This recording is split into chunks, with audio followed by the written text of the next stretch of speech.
guys, this is Manishi Rathod and today we are going to talk about Maharashtra set और हम संपूर्ण जो चीज़ discuss करने वाले हैं वो महाराष्ट्र सेट के बारे में डिस्कस करने वाले हैं. तर मी आहे इथे छत्रपती संभाजीनगर पासून Deogiri college assistant professor department of English and hello to all of you. जे पण नवीन आले आहेत त्यांना माझा नमस्कार आणि welcome to my new channel.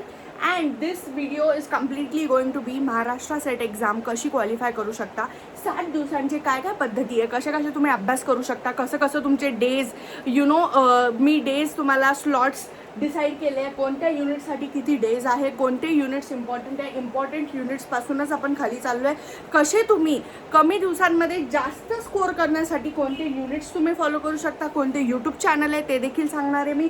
YouTube channel नंतर तुम्हाला कोणते पुस्तकं आहे ते पण सांगणार आहे मी, कोणते पुस्तकं वाचायचे, कोणते व्हिडिओज बघायचे, कसं वाचायचं, कसा अभ्यास करायचा. तर हे पूर्ण कंप्लीट गायडन्स तुम्हाला या व्हिडिओमध्ये भेटणार आहे.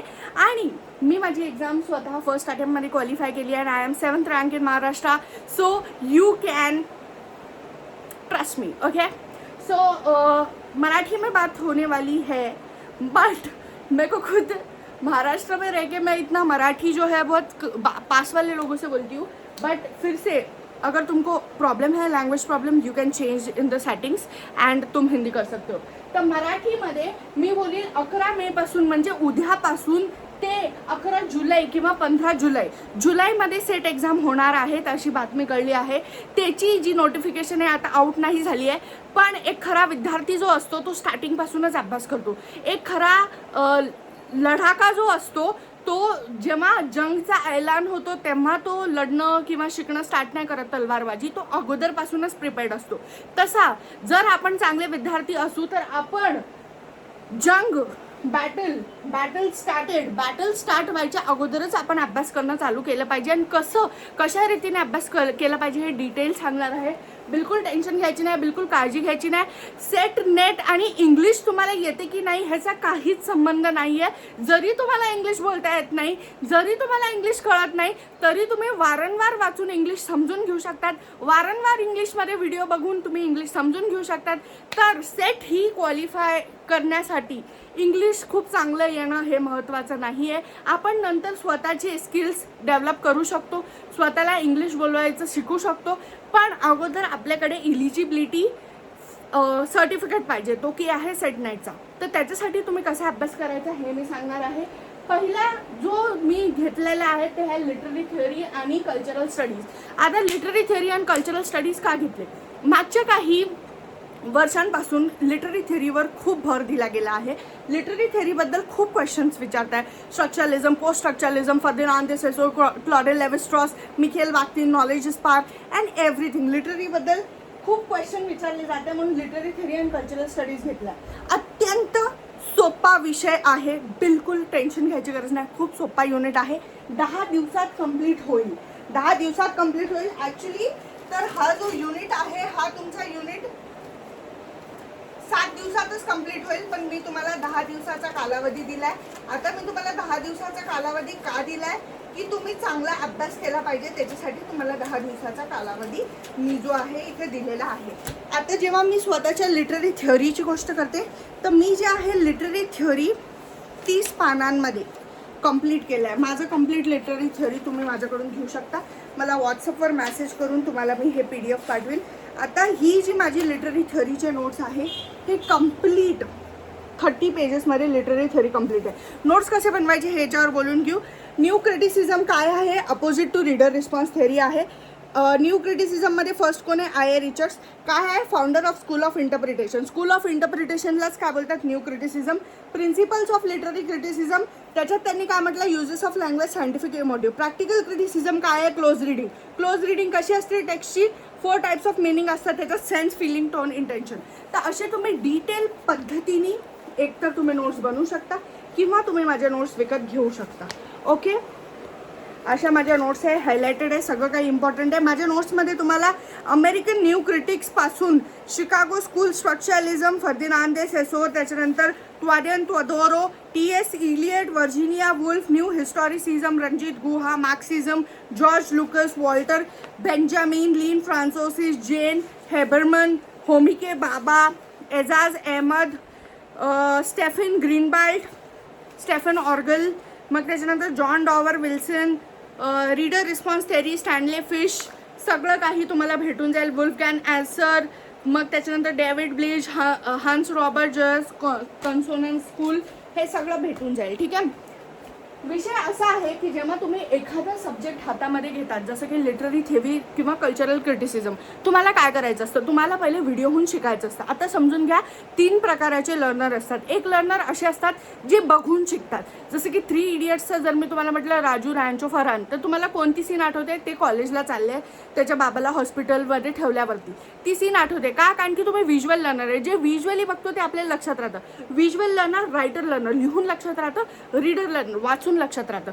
तर जेव्हा तुम्ही एखादा व्हिडिओ यूट्यूबवरती बघतात शिकण्याकरिता, तेव्हा तुम्ही बघून शिकता आहे, तो व्हिज्युअल लर्नर. जेव्हा तुम्ही तो व्हिडिओ बघताना जे काही पॉईंट्स इम्पॉर्टंट वाटले ते लिहितात, तेव्हा तुम्ही रायटर लर्नर.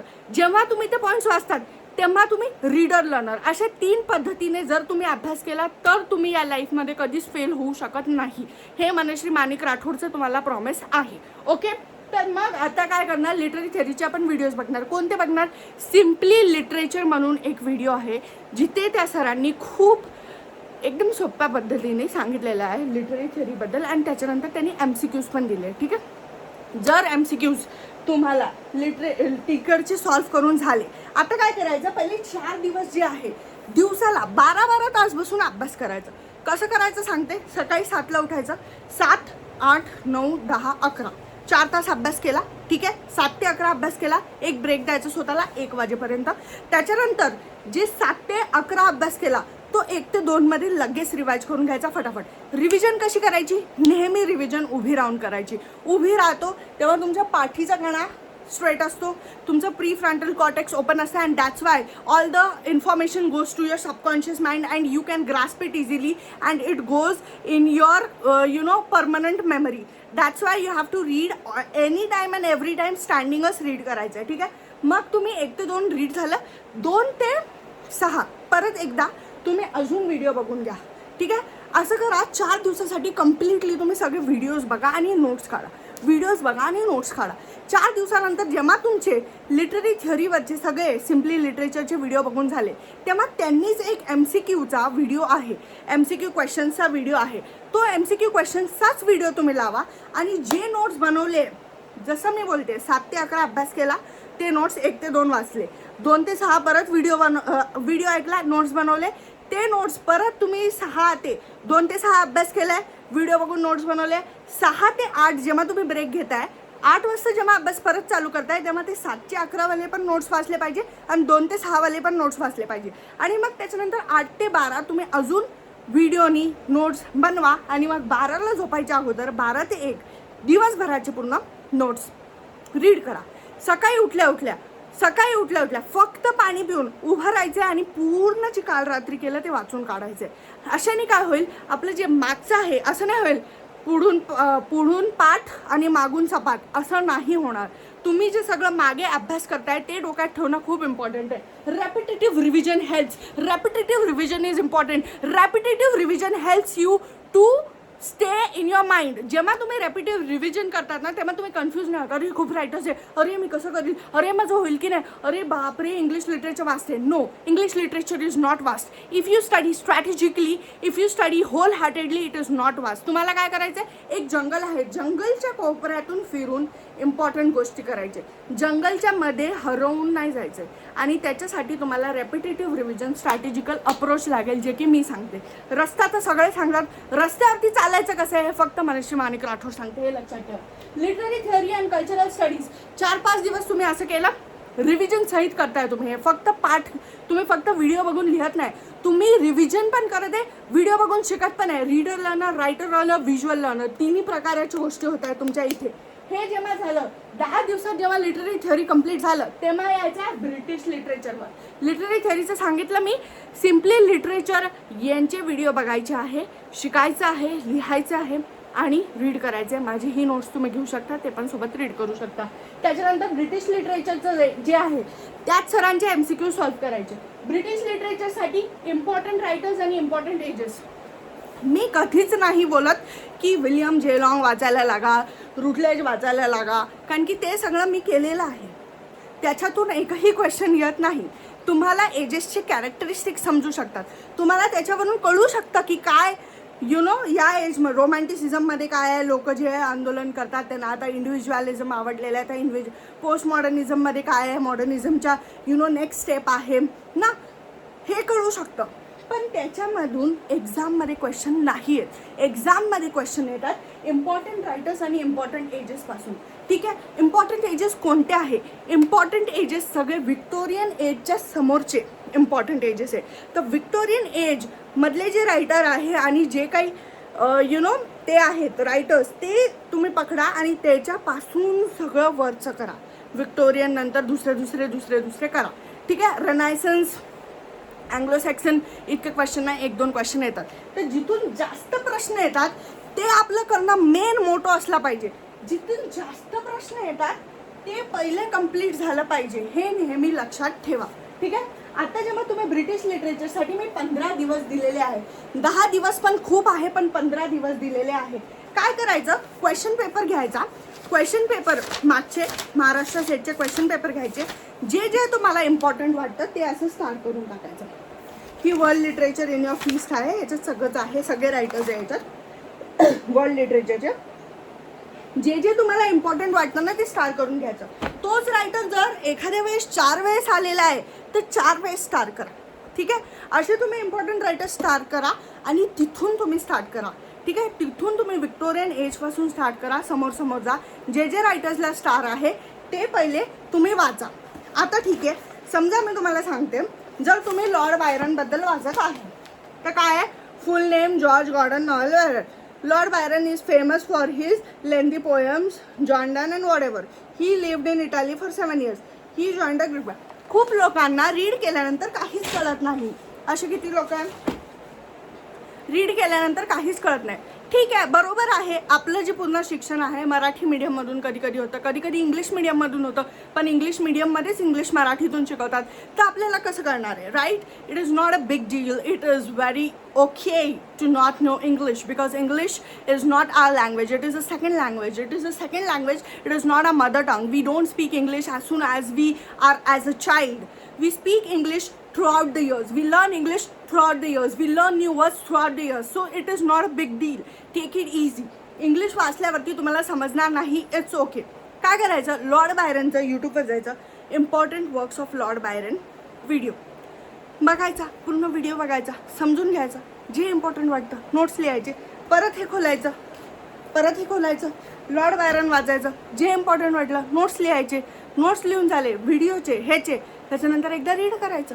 असं दुसऱ्या रायटरवर जा. तर आता एक रायटर लॉर्ड बायरन करायला मला असं वाटतं तुम्हाला लागेल अर्धा तास लागेल. जसं आपण ह्याचं केलं, व्हिडिओ बघून शिकलो, मग नोट्स काढलेले वाचले, राईट? तसंच आता ब्रिटिश लिटरेचरचे इम्पॉर्टंट रायटर्स घेतले, रीड केलं, व्हिडिओ बघितले, नोट्स काढले, रीड केलेलं, परत एकदा नोट्स काढले. आता तुम्ही त्याला परत एकदा रीड करा लॉर्ड बायरनला. झालं. त्याच्यानंतर तुम्ही लॉर्ड बायरनला जेव्हा रीड करतात, अर्ध्या तासात झाला आहे तुमचा लॉर्ड बायरन. आता तुम्ही जा विलियम वर्ड्सवर्थवर, त्याला अर्धा तास करा. 45 मिनिट ठीक आहे. सॅम्युएल टेलर कोलरिज अर्धा तास. असं करत एका दिवसाला तुमचे झाले पाहिजे कमीत कमी बोलत आहे 20 रायटर्स, इम्पॉर्टंट रायटर्स 20 एका दिवसाला झाले पाहिजे. 20 × 60 करा, किती होतात ते सांगा मला कमेंटमध्ये. ठीक आहे, 60 दिवसामध्ये किती रायटर होतात ते सांगा. आता मी तुम्हाला हे सांगते, 20 × 60 का करायचं हे सांगते. ब्रिटिश लिटरेचरचा अभ्यास जरी 15 दिवस दिला असेल तरी रोज ब्रिटिश लिटरेचरचे रायटर करायचेच आहे. इथे 15 दिवसासाठी ब्रिटिश लिटरेचरचे रोज 20 रायटर करायचे. आणि जेव्हा हे कंप्लीट होऊन जाईल, 15 दिवस तुमचे होऊन जातील, तेव्हा काय करायचं, दुसरं जेव्हा चालू करतो तेव्हा रोज 5 रायटर करायचे. ठीक आहे, रोज 5 रायटर करायचे.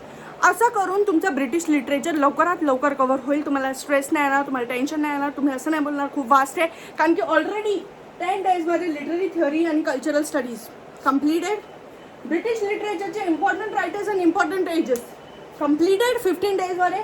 आणि जेव्हा तुम्ही लिटररी क्रिटिसिझमवर जातात तेव्हा तुम्ही मागचं रिव्हिजन करायचं विसरायचं नाही. इथे आल्यावरती ह्याची रिव्हिजन झालीच पाहिजे. कशी झाली पाहिजे? सकाळी उठल्या उठल्या 1 ग्लास पाणी उभे राहून पूर्ण वाचून घेतलं, जे हे केलेलं आहे आतापर्यंत लिटररी क्रिटिसिझमचं पण जे झालं असेल पूर्ण वाचून घेतलं. त्याच्यानंतर नवीन अभ्यास स्टार्ट केला फ्रेश होऊन. रात्री झोपायच्या अगोदर पूर्ण वाचून घेतलं, त्याच्यानंतर जे त्या दिवशी केलेलं आहे आणि जे ॲड ऑन झालंय ते पूर्ण वाचलं. असं तुमचं असलं पाहिजे. आणि लिटररी क्रिटिसिझम इतका इझी युनिट आहे, इतका छोटा युनिट आहे, फटाफट कंप्लीट होऊन जातो. बोलून दाखते तुम्हाला किती रायटर्स आहे लिटररी क्रिटिसिझममध्ये. Plato, Aristotle, Horace, Longinus, Philip Sidney, John Dryden, Samuel Johnson, William Wordsworth, Samuel Taylor Coleridge, John Keats, Matthew Arnold, T S. Eliot. Screenshot घेऊन घ्या. एवढूशे रायटर्स आहे. मी तुम्हाला कळकळीने का सांगते, ही एक्झाम महत्त्वाची आहे. मला पाहिजे तुम्ही लाईफमध्ये एन्जॉय करावं, मला पाहिजे तुम्ही असिस्टंट प्रोफेसर बनावं, मला पाहिजे तुम्ही कुठेही ताठ मानेनी उंच मानेनी फिरावं की हां मी असिस्टंट प्रोफेसर आहे, मी ही एक्झाम क्वालिफाय केली आहे, की हां मी हे केलेलं आहे फर्स्ट अटेम्प्टमध्ये, सेकंड अटेम्प्टमध्ये. जे काही असो, अटेम्प्ट्स इम्पॉर्टंट नसतात. इम्पॉर्टंट हे असतं की तुम्ही इलिजिबल आहे असिस्टंट प्रोफेसरसाठी. तुम्ही विचार करा, नेट सेट और PhD. नेट सेट या एका एक्झामला PhDशी तुलना केली आहे. म्हणजे जर PhD असेल तर तुम्ही एक्झामला लागू शकता, प्रोफेसर होऊ शकता, किंवा नेट सेट असेल तर होऊ शकता. म्हणजे किती इम्पॉर्टंट आहे ही एक्झाम. तुम्ही या एक्झामचं महत्त्व जाणून घ्या. तुम्ही खूप वेळेस काय करता, महत्त्वच जाणून घेत नाही, म्हणून तुम्हाला ती महत्त्वाचीच वाटत नाही. तुम्ही तुमची लाईफ समोरची बघत नाही की मी एक्झाम क्वालिफाय झाल्यावर कसं मम्मी पप्पाला फिरवेल, मी एक्झाम क्वालिफाय झाल्यावर कसं मम्मी पप्पासाठी दुसऱ्या गोष्टी करू शकेल, मी एक्झाम क्वालिफाय झाल्यावर लोक कसे माझ्याशी बोलतील, लोक मला काय बोलतील, लोक मला कशी इज्जत देतील, मला स्वतःसाठी काय करता येईल. जेव्हा तुम्ही स्वतःसाठी चांगला विचार करता तेव्हा चांगलंच होतं, हे लक्षात ठेवा.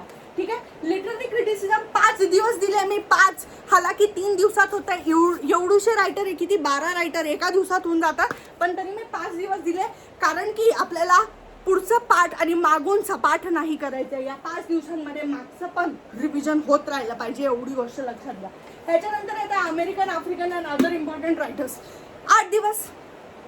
ब्रिटिश लिटरेचरचे 15 दिवस तुम्ही 20-20 रायटर रोज करत आहे, 20-20 रायटर रोज करत आहे, प्लस रिव्हिजन करत आहे. ठीक आहे. आणि आता कोण आहे, African, American, Caribbean, Nigerian, Canadian, हे सगळे रायटर्स तुम्हाला 8 दिवस देते. परत एकदा करा.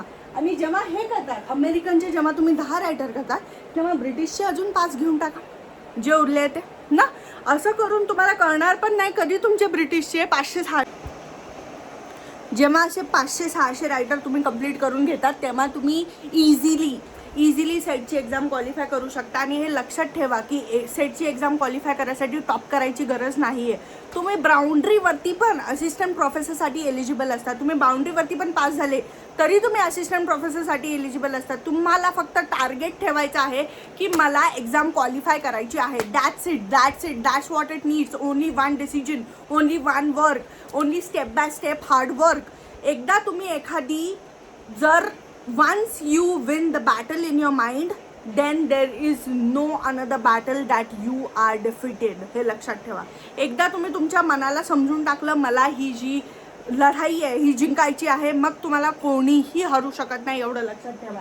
आता आपण इथे हे या रायटर्सबद्दल पण बोलणं झालंय, कसं करायचं आहे मी सांगितलेलं आहे. आता फिक्शन, नॉन फिक्शनवाले रायटर्स आणि त्याच्यानंतर पोएट्री आणि ड्रामावाले रायटर्स. आता हे जे रायटर्स आहे हे इम्पॉर्टंट आहे. कोणते? पोएट्री आणि ड्रामावाले.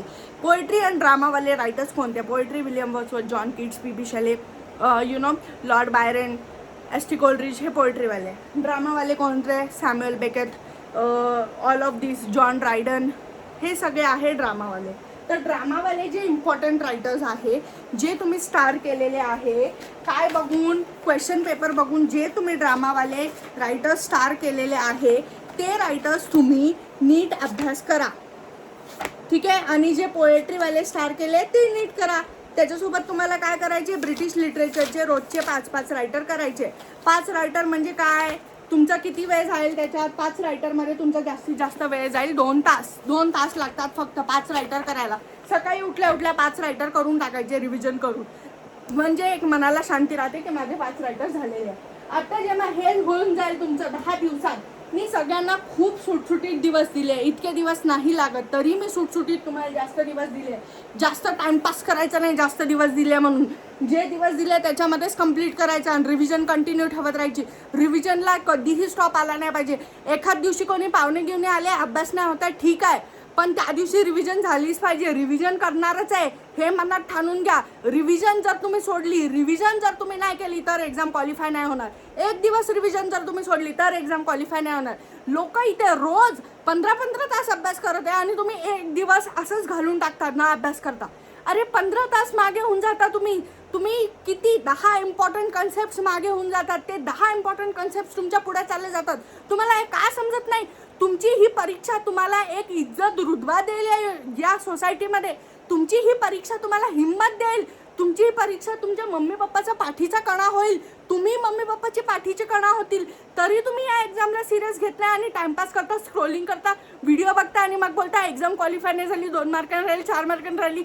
एक व्यक्ती जो खरंच मेहनत करतो त्याची एक्झाम 2 मार्कांनी आणि 4 मार्कांनी राहूच शकत नाही. तो वर येणार म्हणजे येणार. त्याला किती दाबलं तरी तो वर येणार. हे लक्षात ठेवा. तुमची मेहनत तुमच्या हातात आहे. जे होत राहील ते होत राहील, पण मेहनत तर करा, 100% तर द्या. हे मला बोलायचं आहे. इंग्लिश इन इंडिया 4 दिवस दिले, 1 दिवसाचा आहे. एक ही युनिट एका दिवसात कंप्लीट होते. 4 दिवस दिले. का दिले? हे पूर्ण रिवाइज झालं पाहिजे. इथून या 6व्या पॉइंट पर्यंत तुम्हाला सगळ्यात जास्त मार्क भेटणार आहे. हे 6 पॉइंट जर नीट केले, नीट अभ्यास केला, नीट रिव्हिजन केला तर चांगले मार्क भेटणार आहे. लिमिटलेस लिटरेचरच्या साईटवरती हर एक अलग अलग रायटर, जेव्हा इथे अलग अलग रायटर करताय ना, जॉन डन केला. लिमिटलेसच्या साईटवरती जॉन डनचे 1000 ते 2000 MCQ आहे जॉन डनवरती, एका रायटरवरती. असे सगळ्या रायटरवरती तुम्हाला लिमिटलेस लिटरेचरवर भेटून जातील प्रश्न. प्रश्न कुठून भेटतील, कसं होईल, काय होईल, कधी करील, हे विचार करापेक्षा पुस्तक घ्या आणि करायला लागा. आणि मग बघा कसं कॉन्फिडन्स येतं, मग बघा कसे तज्जेला पण येतं, मग बघा कसा अभ्यास करायचा उल्हास आणि हुरूप येतो. असा अभ्यास करा. त्याच्यानंतर रिसर्च मेथड्स इन इंग्लिश 2 दिवस लागतात. एकच दिवस लागतो, 2 दिवस घेऊन टाकले. असा जर तुम्ही अभ्यास कराल, जसं जसं मी सांगते तसा तुम्ही अभ्यास कराल तर तुम्ही सक्सेसफुल व्हाल एक्झाममध्ये. मी जसं बोलते तसं 100% कराल तर सक्सेसफुल व्हाल. आणि जर तुम्हाला माझे नोट्स पाहिजे असेल तर मला व्हॉट्सअप करा 9022626160. हे माझे नोट्स आहे. जर पाहिजे असेल पूर्ण माझ्या नोट्समध्ये काय काय कवर आहे, माझ्या नोट्समध्ये कवर आहे important critics, cultural studies, British literature, most important writer, other literature, most important writer, figures of speech, important ideologies, opening line and closing line of the poems, त्याच्यानंतर cultural studies, literary critics, contemporary critics, सगळं काही माझ्या नोट्समध्ये covered आहे with माझा personal guidance. माझा personal number असेल त्याच्यात माझं पर्सनल गायडन्स भेटेल तुम्हाला. कसा अभ्यास करायचा, काय अभ्यास करायचे. मंडेला मी तुम्हाला टास्क देईल, सॅटर्डेपर्यंत ते टास्क कंप्लीट पाहिजे. सॅटर्डे मी तुला MCQचे व्हिडिओ पाठवेल. ते व्हिडिओज मला तुम्ही सांगायचे की ते MCQज करेक्ट आले नाही आले. असं करून आपला अभ्यास होईल आणि कंप्लीट तुम्हाला सेट क्वालिफाय कसं करायचं आहे, नेट क्वालिफाय कसं करायचं आहे ह्याचं माझं गायडन्स असेल. पण तुम्ही हे गायडन्स जरी फॉलो केलं तरी एक्झाम क्वालिफाय होऊ शकतात, हे लक्षात ठेवा. आपल्यामध्ये जीत असली पाहिजे एक्झाम क्वालिफाय व्हायची. कोणीही एक्झाम क्वालिफाय होऊ शकतं. इंग्लिश येते नाही येत ह्याच्याशी ह्याचं काहीच लिंक नाही आहे, कनेक्शन नाही आहे. तुमचं फक्त एक्झाम क्वालिफाय होईल तुमच्या हार्डवर्कवरती. तर जर तुम्ही हार्डवर्क करायसाठी रेडी असाल तर टाईप करा रेडी. आणि 11 मेपासून ते 11 जुलैपर्यंत अभ्यास थांबला नाही पाहिजे. एक दिवस पण वाया गेला नाही पाहिजे. कधी कोणत्या दिवशी कोणतीही अडचण येते तरी 4 तासाची रिव्हिजन कराच करा. जे मागे केलं आहे त्याच्यावर पाणी नका फेरू.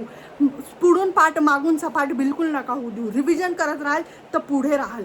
सकाळी उठल्या उठल्या 1 ग्लास पाणी पिऊन रिव्हिजन, दुपारी जेव्हा झोप येते तेव्हा उभं राहून रिव्हिजन, रात्री झोपायच्या अगोदर उभं राहून रिव्हिजन. हे मी केलेलं आहे म्हणून मी तुम्हाला सांगते. कोणी आपल्या गोष्टी सांगत नसतात, सगळे लपवून ठेवतात, सगळे काहीच सांगत नाही, फक्त रस्ता सांगतात. हे पुस्तक वापा, या रस्त्यावर जा. कोणी सांगत नसतं कसा अभ्यास करायचा, कसं काय स्ट्रॅटेजी आहे, कोणते व्हिडिओज बघायचे, कोणत्या ह्यातून MCQ सॉल्व्ह करायचा.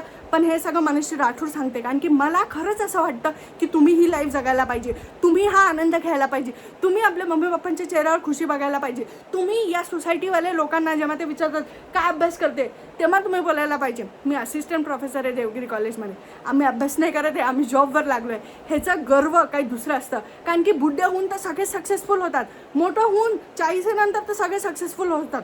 Important is that you are younger and you are successful.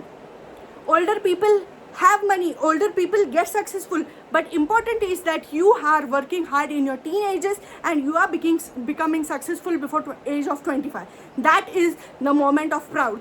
That is where you realize your hard work, you are worth it, because you know that you have invested your time in yourself, and that's why you are successful in a young age. Understand this, study accordingly, because being successful in a young age gives you different amount of glow, gives you different amount of happiness, gives you different amount of peace and stability. Everyone looks at you with different eyes because you deserve it. So that's why I want every student to be successful. And if you want to be successful, follow my channel and please share it. Thank you.